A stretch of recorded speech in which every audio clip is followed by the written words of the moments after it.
मोदी साहब ने, देख लें कि यहाँ पे जयशंकर साहब ने अमेरिका आना था, मोदी साहब का भी कंफर्म नहीं है, लेकिन उन्होंने बेस बना दी है एससीओ में जाके, जब पुतिन को उन्होंने कहा है कि ये सदी अब जंगों वाली नहीं है।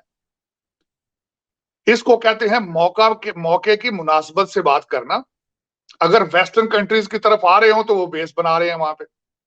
हमारे ये जो बच्चे हैं, इनको बच्चे, ये नाबलद बच्चे हैं, इनको तो कोई अकल नहीं है ना। इस वक्त एंजेलिना जूली जो है वो पाकिस्तान में है, और ये एक शर्मनाक एक वाकया है कि ना आपके पास खाने को कुछ है, ना बचाने को कुछ है। आप उजड़ चुके हैं, 4 करोड़ बंदा उजड़ गया है, किसी को शर्म ही नहीं है। और दूसरा ये आर्मी चीफ, तो इस जुल्म की क्या जरूरत है? जब यहां आने का, यहां तो देखें यूनाइटेड नेशंस में को आके स्पीच तो तब दे अगर आपके पास कुछ सब्सटेंस मौजूद हो, आपके पास कोई टॉपिक मौजूद हो। अल्लाह के नाम पे खैरात मांगनी है आपने तो वहीं से मांग लेते, स्काइप पे मांग लेते भाई। ये सारी चीज दुनिया देखती है ना। लोग तो शायद अब डरे दोबारा, अगर प्राइम मिनिस्टर बन जाएगा, इतना इतना मिलने नहीं है, खत काट देना, की खत काट देगा। तो ये तो मेरा मकसद आइसोलेट कर दिया, पाकिस्तान को बदनाम कर दिया। पहले पाकिस्तान बड़ा बदनाम है, लेकिन खान साहब ने तो फिर और मजीद उसको तड़का लगा दिया है। इंडिया के साथ देखें स्टैंड उनका, बिल्कुल। ट्रेड नहीं करना। आप सीखते ही नहीं है। वो चौधरी एजाज साहब ने कई दफा बताने की कोशिश इनको की है कि चाइना के साथ वो जंग में है, ट्रेड और इंडिया के चाइना का, देखो भाई लर्न नहीं करना, अना अना बना लेनी इतने। भाई अपने इश्यूज अपनी जगह पे हैं, ट्रेड अपना पहले देखें, नेशनल इंटरेस्ट क्या है।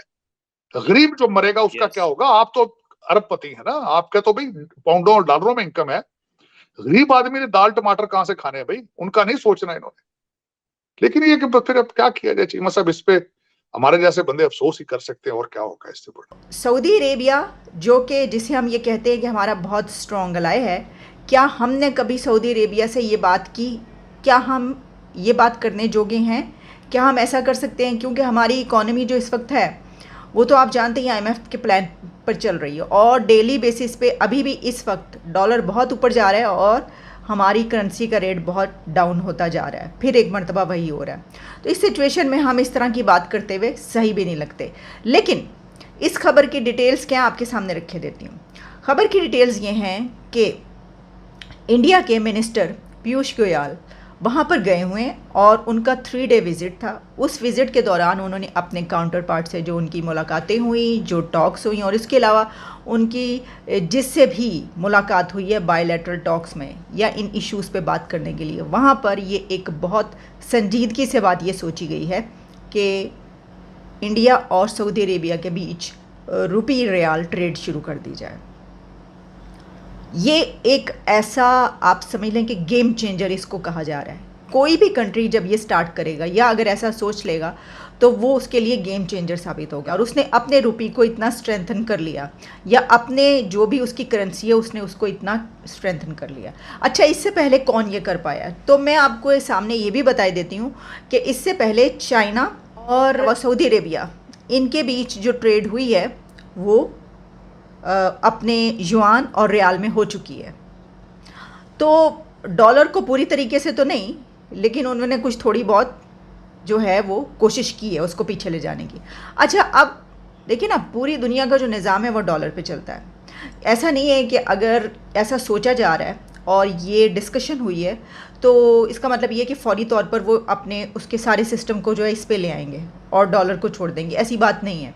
यानी इसमें ज़ाहिर है कि 1-2 डेकेड्स तो लग जाएंगे ना। अगर आप समझ लें, चलें आप कह लें कि 5-7 साल 10 साल तो लगेंगे ना इस सिस्टम के अंदर आते आते। और ऐसा भी नहीं है कि जब आप ये काम करेंगे तो जो वेस्ट है या जो डॉलर्स पे चलते हैं या जिनके डॉलर्स पर पूरी दुनिया चलती है वो इसको इतनी आसानी से हज़म कर लेंगे, ऐसा नहीं होता।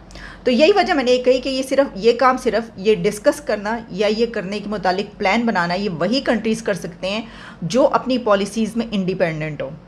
हम अगर ये बात सोच भी नहीं सकते। एक तो मैंने बता दिया कि इकॉनमी हमारी जो सिचुएशन है, दूसरा ये कि हम तो डिपेंड करते हैं अमेरिका पे। अभी आपने देख लिया, मैंने आपको इसके ऊपर प्रोग्राम किया था और बताया था कि अमेरिका ने हमारे लिए जो है वो कितने करोड़ डॉलर की इमदाद और जो जेट इक्विपमेंट और ये सब कुछ जो दिया है, तो वो ऐसे ही तो नहीं दिया ना।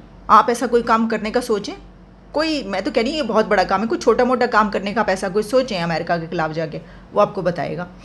तो अच्छा, इस बारे में अब अगर ये कहा जाए कि इमरान खान जो बात करते हैं ये वाली कि जी हम गुलाम हैं, तो वो उनका एक हिस्सा ठीक है, सब नहीं। यानी जब वो ये कहते हैं कि साजिश हुई तो वो तो बिल्कुल गलत है और बिल्कुल एक जोक है। लेकिन जब वो ये कहते हैं कि हम डिपेंड करते हैं तो सही कहते हैं। अच्छा, इसमें आप ये बात याद रखिएगा कि इंडिया और सऊदी अरेबिया की ट्रेड कोई छोटी मोटी ट्रेड नहीं है, बहुत बड़े पैमाने पर ट्रेड होती है। और इसके अलावा सऊदी अरेबिया ने बिलियंस ऑफ डॉलर्स की वहाँ पर इन्वेस्टमेंट्स कर रखी हैं। और इसके अलावा इंडिया के लिए तेल, गैस, ऑयल, इसका जो सबसे बड़ा सप्लायर है वो भी सऊदी अरेबिया है। ये एक कंट्री नहीं सोच रहा, ये दुनिया के कई एक कंट्रीज़ इस वक्त ऐसे सोचते हुए नज़र आ रहे हैं। उसकी वजह क्या है? उसकी वजह है यूक्रेन वॉर। जब यूक्रेन वॉर स्टार्ट हुई और उसके बाद रशिया पर अमेरिका की तरफ से पाबंदियां लगाई गई, उनके बैंक्स बंद कर दिए गए, यानी बैंकिंग सिस्टम जो उनका था उनको बड़ा मुश्किल का सामना करना पड़ा, उनके अकाउंट्स फ्रीज़ कर दिए गए। जो प्रेसिडेंट पुतिन और उनके घर वाले हैं ख़ानदान, उनके अपने बाकायदा पर्सनल अकाउंट्स भी फ्रीज़ हुए और अथॉरिटीज़ के। तो उस सिचुएशन में सबको ये पता चल गया कि अगर कोई ऐसी लड़ाई लड़ रही होगा कोई कि जिस पे अमेरिका के आप ख़िलाफ़ होंगे या अमेरिका की तरफ नहीं होंगे, तो डॉलर में आपको मुश्किल पेश आ सकती है। तो फिर रशिया जैसे हालात जो हो सकते हैं। अच्छा, इस सिचुएशन में इस वक्त तो रशिया बड़ा अच्छा जा रहा है, यानी ये कि रशिया को तो फ़ायदा हुआ क्योंकि उसने कहा अच्छा उसके पास देखिए ताकत है।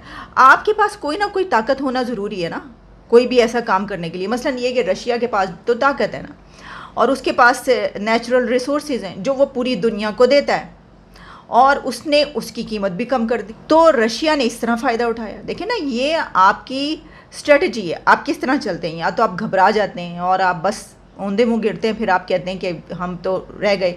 रशिया के साथ हो सकता था कि उसने इतना बड़ा कदम जो उठाया था यूक्रेन पे एक हमला करने का और सारा, जिसको हम कंडेम करते हैं, लेकिन उसने उसके बाद ऐसा लगता है, ऐसा महसूस होता है कि उन्होंने सारी मैपिंग सब कुछ पहले से जो है वो कर लिया था और पेपर वर्क हो चुका था कि जिसमें ये था कि हमें कुछ नहीं होगा, इसकी वजह ये कि हमारे पास ये ख़जाने मौजूद हैं। हम पूरी दुनिया को कहेंगे आओ तुम हमसे सस्ता तेल ख़रीदो, लोग तो यहाँ से भर भर के कुएँ लेकर जाएंगे यहाँ से तेल के। और यही हुआ, ऐसा हुआ है।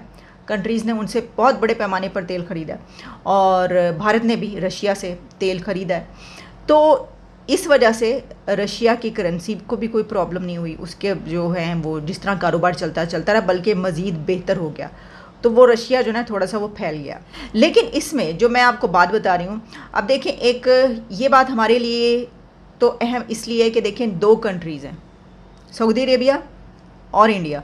और आप चाइना में ले लीजिए, जिस तरह मैंने आपको बताया चाइना ने पहले ऐसा किया है कि डॉलर को छोड़ के, लेकिन बहुत स्मॉल अमाउंट में आप कह सकते हैं। पाकिस्तान जो है वो इनके बीच में रहते हुए भी ऐसा नहीं कर सकता। उसके लिए आपको थोड़ा सा अपने पाँव पर खड़ा होना होगा, और उसके लिए आपको पहले इतना वो करना पड़ेगा कि कोई बात नहीं, इट्स ओके, कुछ करेंगे तो हमारे पास तो किस चीज़ की कमी है, हम अपने खुद ही कर सकते हैं। तो अगर अमेरिका हमारे ख़िलाफ़ होगा या हमसे, तो कोई मसला ही नहीं।